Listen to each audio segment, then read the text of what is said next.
দুর্নীতি নিয়ে যে বিজেপি নেতারা রাজ্যের শাসক দলের বিরুদ্ধে একাধিক অভিযোগ তুলেছিলেন, বলতে গেলে গোটা বাংলা তোলপাড় করে দিয়েছিল।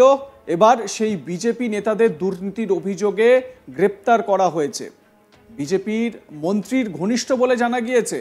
2026-এর বিধানসভা নির্বাচনের আগে রাজ্যে দুর্নীতির কালি লাগলো বিজেপি শিবিরে। দুর্নীতির দায়ে গ্রেপ্তার হলেন মন্ত্রী শান্তনু ঠাকুর ঘনিষ্ঠ লক্ষণ ঘোষ। বিজেপি নেতা গ্রেপ্তারের খবর সোশ্যাল মিডিয়ায় ছড়িয়ে পড়তেই চাঞ্চল্য ছড়িয়েছে। অন্যদিকে উজ্জীবিত শাসক দল তৃণমূল কংগ্রেস, যে ব্যক্তিকে আপনারা দেখতে পাচ্ছেন এই মুহূর্তে স্ক্রিনে, ইনি হচ্ছেন শান্তনু ঠাকুর ঘনিষ্ঠ লক্ষণ ঘোষ। দুর্নীতির দায়ে গ্রেপ্তার করা হয়েছে লক্ষণ ঘোষকে। কিন্তু কে এই লক্ষণ ঘোষ? জানা গিয়েছে বিজেপির বনগাঁ সাংগঠনিক জেলার কোষাধ্যক্ষ পদে রয়েছেন এই নেতা। মন্ত্রী শান্তনু ঠাকুরের পাশাপাশি বনগাঁ সাংগঠনিক জেলা সভাপতি দেবদাস মণ্ডলের সঙ্গেও যথেষ্ট সখ্যতা রয়েছে লক্ষণের। এমনকি সোশ্যাল মিডিয়ায় সেই ছবি জ্বলজ্বল করছে, যদিও এই ছবির সত্যতা যাচাই করেনি আজ তাক বাংলা। বনগাঁ তৃণমূল সাংগঠনিক জেলা সভাপতি বিশ্বজিৎ দাসের দাবি, করোনা অতিমারির আগে থেকেই এই ধরনের ছোট বড় বিজেপি নেতারা তাদের সীমিত ক্ষমতার উপর ভর করে বাজার থেকে টাকা তুলেছে। অভিযুক্ত লক্ষণ চাকরি দেওয়ার নাম করে চাকরি প্রার্থীদের ভুল বুঝিয়ে লক্ষ লক্ষ টাকা হাতিয়ে নিয়েছে। মোটের উপর বিজেপি দলটাই দুর্নীতিগ্রস্ত, এটা তারই জ্বলন্ত প্রমাণ। 2026 সালের বিধানসভা নির্বাচনে রাজ্যের মানুষ দুর্নীতিগ্রস্ত বিজেপিকে দূর করে দেবে বলছেন বিশ্বজিৎ দাস, তৃণমূলের জেলা সভাপতি। শোনাবো বিশ্বজিৎ বাবুর বক্তব্য।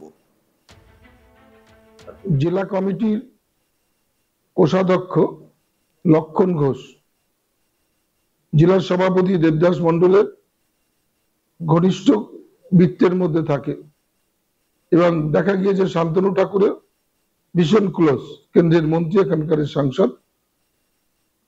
দীর্ঘদিন ধরেই এই ধরনের মানুষদের দল পদ দিয়ে ছেড়ে দেয়। এরা এক নম্বরের তুলাবাজ। এর চাকরি দেওয়ার নাম করে বহুত মানুষের কাছ থেকে টাকা তুলেছে। এই ছেলেটি কমপ্লেন করেছে 2018 সালে একে কাজ দেবে বলে 3 লক্ষ টাকা নিয়েছে। আজকে 2025 পর্যন্ত তাকে কোনো কাজ দেয়নি, টাকা ফেরত দেয়নি। সে কমপ্লেন করেছে 420 কেস, গ্রেপ্তার হয়ে জেল কাস্টডিতে রয়েছে। বিজেপির একদম আপাদমস্তক সমস্ত জায়গায় দুর্নীতি আখড়া হয়েছে।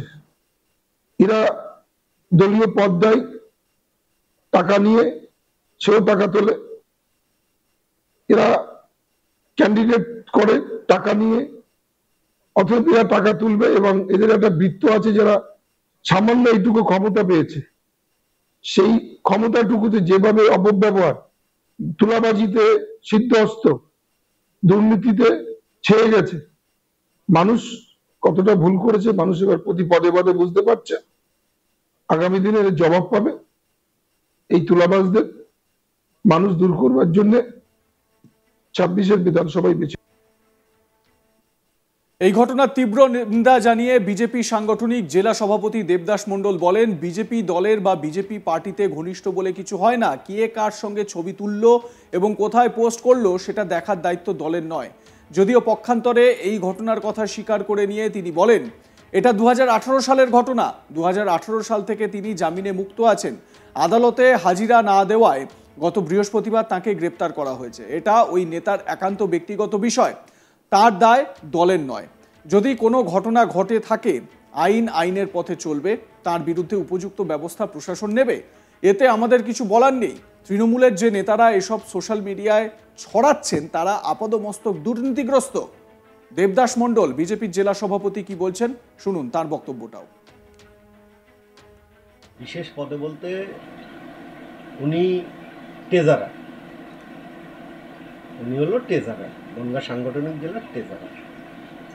আর ওনার যে বিষয়টা বলছে সবাই, উনি বিজেপি করে, এটা অস্বীকার করার কোনো জায়গা নেই। অবশ্যই বিজেপি,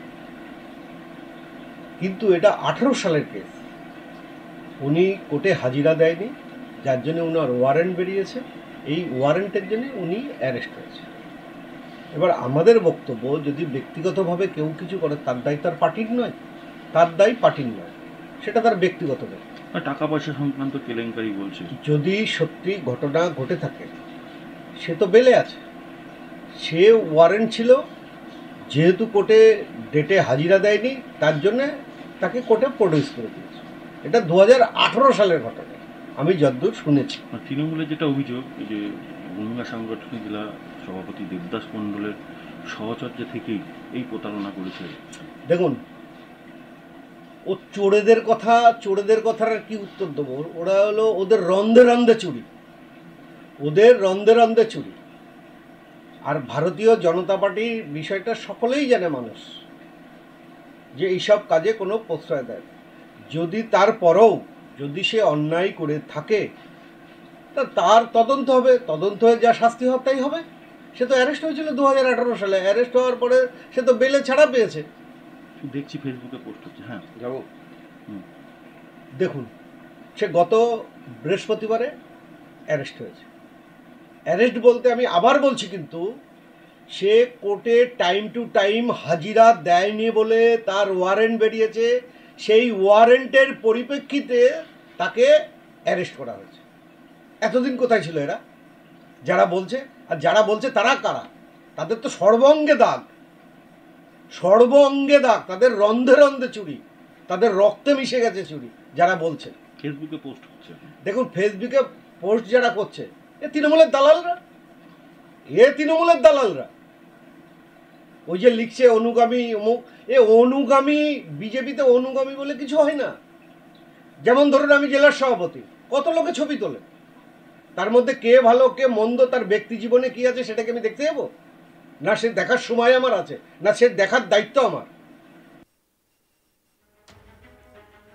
তবে যে যাই বলুক না কেন, 2026-এর বিধানসভা ভোটের আগে বনগাঁ সাংগঠনিক জেলার বিজেপি নেতা দুর্নীতির দায়ে গ্রেপ্তার হওয়ায় গেরুয়া শিবির বেশ কিছুটা ব্যাকফুটে চলে গেল বলেই ধারণা ওয়াকিবহাল মহলের।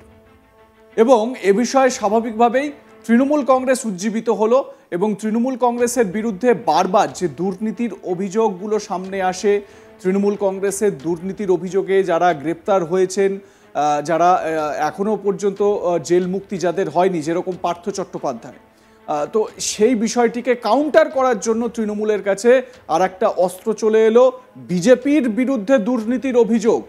যদিও যে ছবি দেখা যাচ্ছে তাতে করে যে পোস্টগুলো হয়েছে, এই বিজেপি নেতা লক্ষণ ঘোষ যাকে গ্রেপ্তার করা হয়েছে, শান্তনু ঠাকুরের সঙ্গে যার ছবিও দেখা যাচ্ছে, তবে এই ছবির সত্যতা আজ তাক বাংলা যাচাই করেনি।